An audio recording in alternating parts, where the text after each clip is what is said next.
जय हिंद जय भारत। आप देख रहे हैं अजय भारत मीडिया, जहां हम उठाते हैं जनता की आवाज। आज हम आपको दिखा रहे हैं खबर सेक्टर 31 कम्युनिटी सेंटर गुरुग्राम के अंदर संयोजिका सारिका गुप्ता के द्वारा आम आदमी पार्टी की एक जनसभा का आयोजन किया गया था। सैकड़ों की संख्या में यहां स्थानीय नागरिकों ने हिस्सा लिया। साथ ही गणमान्य व्यक्तियों के साथ में सुशील गुप्ता मुख्य अतिथि रहे। इनके साथ ही सुशीला कटारिया, बीरू सरपंच, पारस जुनेजा और कई अन्य लोगों ने इस कार्यक्रम में हिस्सा लिया। साथ ही यहां पर आम आदमी पार्टी की जो नीतियों से प्रभावित होकर के कुछ लोगों ने पार्टी को ज्वाइन भी किया।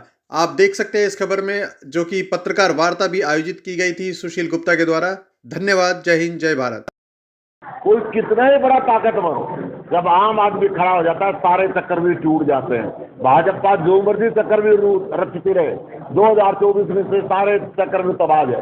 सर, आज राहुल जी के ऊपर आप रेट डालने के लिए बोल है और ये बोला है कि मैंने ये सीबीआई नोटिस के लिए आम बात। मुझे एक ऐसा विपक्षी दल बताओ जिसका भाजपा से अलायंस नहीं हो और उसके ऊपर ईडी सीबीआई रेड ना करती हो, और मुझे एक ऐसा व्यक्ति बताओ जो बीजेपी का मित्र हो, हजारों करोड़ रुपए का अडानी जैसे गबन कर जाए उनके ईडी और सीबीआई जाती हो। ये तो कोई नई बात नहीं है, इनका रिवाज बन गया है। सर, ये बातें आप हर घर तक कैसे पहुँचाओगे? यहाँ तो आपको पार्टी के सदस्य आते हैं, आप डोर टू डोर कैसे पहुँचाओगे कि सब लोगों को ये बातें पता लगे? तो गलत अंती नहीं पाते। देखिए, हम हर घर तक जाएंगे, हर मोहल्ले में जाएंगे। वैसे तो लोगों को सब कुछ पता है। ये जनता जब जनमत संग्रह करती है ना, तो बड़ी बड़ी ताकतों को बदल देती है। पहले कहा करते Indira is India, India is Indira, और वो गई, कुछ नहीं आया। यही काम भारतीय जनता पार्टी के साथ होने वाला है। जिस प्रकार से बेरोजगारी, जिस प्रकार से अपराध, जिस प्रकार से भ्रष्टाचार इस पूरे देश और प्रदेश के अंदर बढ़ता जा रहा है, जिस प्रकार सरकारी स्कूलों की हालात खराब कर दी है, हॉस्पिटल है नहीं, बिजली पानी है नहीं, अपराध चरम सीमा पे पहुंच चुका है, लोगों के गोली तक मार दी जाती है, बहन बेटियां 6 बजे के बाद घर से निकलती हुई डरने लगी है। इस देश का 80% पैसा चंद परिवारों के पास जाकर सिमट गया है। ये जनता सब देख रही है। 2024 में जब बटन दबाएगी तो इन बातों को याद रखेगी। सर, मनीष मुखर्जी होली पर अपनी बिल की डिमांड रखी गई थी, परंतु उनकी डिमांड ना करके उनका रिमांड बढ़ाते हैं, तो क्या कहना है? हमें न्याय प्रणाली पर पूरा विश्वास है। न्याय प्रणाली के ऊपर जितना मर्जी दबाव बना कर रखें, परंतु आम आदमी पार्टी इस देश के उच्च न्यायालय, सर्वोच्च न्यायालय पर पूरा विश्वास करती है, और सत्य कभी पराजित नहीं होता। चाहते हैं, बहुत बड़ा दिन है मेरे लिए। आज मैंने राजनीतिक पहला प्रोग्राम किया। 200 से ज़्यादा लोग यहाँ आए, हर वर्ग के लोग आए। यहाँ बहुत बड़े डॉक्टर आए, किसान आंदोलन के बहुत क्रांतिकारी साथी आए, हमारे बिल्डिंग से, हमारे सेक्टर से बहुत सम्मानित लोग आए। बहुत अच्छा लगा। उनकी राजनीतिक विचारधारा अलग हो सकती है, लेकिन वो मेरे व्यक्तिगत रूप से आए हैं, तो मुझे बहुत अच्छा लगा। और ये भी एहसास हो गया कि अगर हम जनता के पास जाएंगे तो जनता हमारे साथ जुड़ना चाहती है। लोग इंतजार कर रहे हैं कि आम आदमी पार्टी आए और गुड़गांव में भी बदलाव की लहर हो। लोगों ने उम्मीद रखी है कि मेयर का पद किया, तो क्या करें? अभी पद कि हमने आज तक कभी कदर नहीं की, तो आज क्या करने लगेंगे? हम काम करना चाहते हैं, सिस्टम को बदलना चाहते हैं। जिस दिन शिक्षा और स्वास्थ्य की क्रांति भारत में आ गई, मैं सोचूं कि मैं सब कुछ बन गई हूँ। मेरे बच्चों के लिए हवा अच्छी होनी चाहिए, उनका स्वास्थ्य अच्छा होना चाहिए, ये देश बदलना चाहिए। 75 ईयर्स हो गए, हम आज भी अब विकसित देशों की श्रेणी में नहीं है। कब बनेंगे?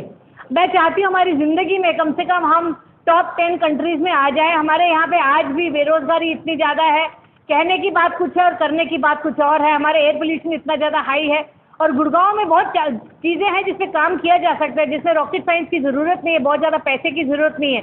ये ज़रूरत है कि जो पैसा इतने हज़ारों करोड़ रुपए दिया जा रहा है वो प्रॉपरली चैनलाइज हो। कभी एमसीडी, कभी जीएमडीए, कभी हुडा, इनके बीच में ही काम अटकते चले जाते हैं। आप देखेंगे छोटी सी चीज़, एक रोड बनाने के लिए हम दर बदर ठोकर खाते रहते हैं। 8-8 महीने लग जाते हैं सिटीजन को एक रोड बनवाने के लिए। यहाँ पे निगम का, सरकार का काम है कि सिटीजन की लाइफ अच्छी हो, और यहाँ पे जैसे लोगों का पैसा है वो सही से इस्तेमाल हो, लोगों की लाइफ अच्छी हो। सिर्फ बोलने से कि दुबई बन जाएगा, सिंगापुर बन जाएगा, कुछ नहीं बनेगा। बिल्डिंग खड़ी करने से शहर विकसित नहीं होने वाला। आप मिलेनियम सिटी बनाना चाहते हो तो ज़मीन पे काम करो, वेस्ट मैनेजमेंट करो, सही से कंपोस्टिंग करो, रोड सही रखो, ड्रेन साफ रखो, गुड़गांव वैसे विकसित हो जाएगा। हमारे यहाँ सरकार जो है सिर्फ बातों में विश्वास रखती है। आम आदमी पार्टी काम की पार्टी है, जमीन पे काम करना चाहती है। मैडम सारी पार्टियां बोल रही हैं कि बीजेपी भ्रष्ट है, नगर निगम भ्रष्ट है, मगर ये सभी पार्टियां मिलकर एक ही बड़ा मुद्दा अभी तक हमें नहीं दे पाई है मीडिया को कि ये पर यहाँ पर भ्रष्टाचार करे और ये हमारे प्रूफ हैं, क्यों नहीं दे पाई? क्योंकि आपके पास जो ईडी सीबीआई ये जब चीजें हैं 3000 रेड कर चुकी हैं पिछले 8 साल में, उसमें से 28 कन्विक्शन हुए हैं। It is less than 1%। तो आपको दिखता है कि ईडी सीबीआई जितनी भी एजेंसीज है उनको काम के लिए नहीं लगाया जा रहा, उनको डर के लिए लगाया जा रहा है। उनको ये भेजा जा रहा है आज तुम उसको पकड़ो, आज उस नेता को पकड़ो, आज राबड़ी देवी को पकड़ो, आज तुम मनीष सिसोदिया पे पकड़ो। जो इनके लोग हैं जो भ्रष्टाचार कर रहे हैं, जिस दिन वो बीजेपी के वोटिंग मशीन में घुसते हैं सब साफ हो जाते हैं। उन पे कोई रेड नहीं होती, कोई इंक्वायरी नहीं होती। आज पूछिए लाखों करोड़ का घोटाला कर दिया अडानी जी ने, रेड कब होगी? एक जेपीसी की मांग ही तो कर रहे हैं हमारे सांसद, आज तक कोई रेड नहीं हुई। रेड इसलिए नहीं हुई क्योंकि ये लोग अपना सारा भ्रष्टाचार खुद ही करते हैं। मीडिया के हाउसेज इनके पास है, ईडी सीबीआई पुलिस सब इनके पास है, फिर इंक्वायरी कौन करेगा? और जो पत्रकार आवाज उठाना चाहते हैं सिद्दीकी, उनको जेल में डाल देते हैं, हम सबको चुप करा देते हैं। एक ट्वीट मांगे तो उसके ऊपर चुप कर देते हैं। तो सच्चाई कैसे निकलेगी? सच्चाई तभी निकलेगी जब जनता डिसाइड करेगी। अब बदलाव आना चाहिए, हमारे पैसे जो है हमारे शहर में यूज होने चाहिए, भ्रष्टाचार को खत्म करके देश को साफ करना है। बीजेपी बोल रही है हम 2 दिन से भ्रष्टाचार के बारे में क्या चीज? बीजेपी बोल रही है कि हम बुलडोजर से भ्रष्टाचार को खत्म करें, मकान गिराते हैं। आप उसके बारे में? बुलडोजर राजा को तो इतनी हाई लगेगी आपको मैं बता नहीं सकती। ये जो जितने सारे हमारे मुख्यमंत्री प्रधानमंत्री है ना, उन्होंने घर परिवार का जिम्मेदारी समझी, ना इनका घर परिवार है, ना ये जानते हैं कि एक घर बनाने के लिए कितनी जिंदगी लग जाती है। बुलडोजर चलाना बहुत आसान है, अंदर जो माँ और बेटी जल गए उनकी हाई लगेगी, इनको इनकी आत्मा संतुष्ट नहीं रहेगी। मुख्य मुद्दा 4 है। अगर आप गुड़गांव की बात करें, एक है सफाई, गार्बेज खुले में पड़ा हुआ है, हमने हर वार्ड में दिखा दिया कि खुले में गार्बेज है, इससे कोई काम नहीं हुआ। बनवारी के इतने बड़े बड़े वहाँ पे हीप्स हैं जो एयर पोल्यूशन कॉज कर रहे। दूसरा है टूटी सड़कें बिल्कुल ठीक नहीं होती है। तीसरा नालियाँ, आपको पता है आधे घंटे बारिश में पूरा गुड़गांव जलथल हो जाता है, और ये सिर्फ इसलिए हो रहा है because they are acts of omission, काम कर ही नहीं रहे हैं।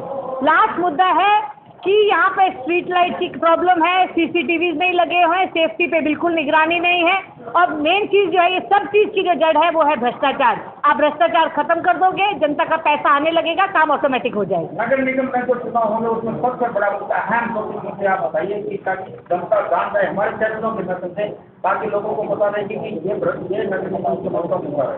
एमसीजी में सिर्फ कुछ ही काम आते हैं, शिक्षा, स्वास्थ्य, बिजली, पानी जो स्टेट लेवल पे काम करेंगे वो अगले साल लड़ेंगे। इस बार की लड़ाई है रोड ठीक करने की, गार्बेज वेस्ट मैनेजमेंट ठीक करने की, नालियाँ साफ करने की, स्ट्रीट लाइट करने की, सीसीटीवी करने की, जो भाजपा सरकार ने पिछले 10 साल में नहीं किया, जो पार्षदों ने कुछ किया नहीं। आज वो वोट मांग रहे हैं, उनको कहो कि दम है तो काम के वोट बल पे मांगो। आज गुड़गांव में कोई ऐसा सेक्टर नहीं है जिसमें रोड टूटी नहीं है, कोई सेक्टर नहीं है जहाँ नालियाँ बंद नहीं है।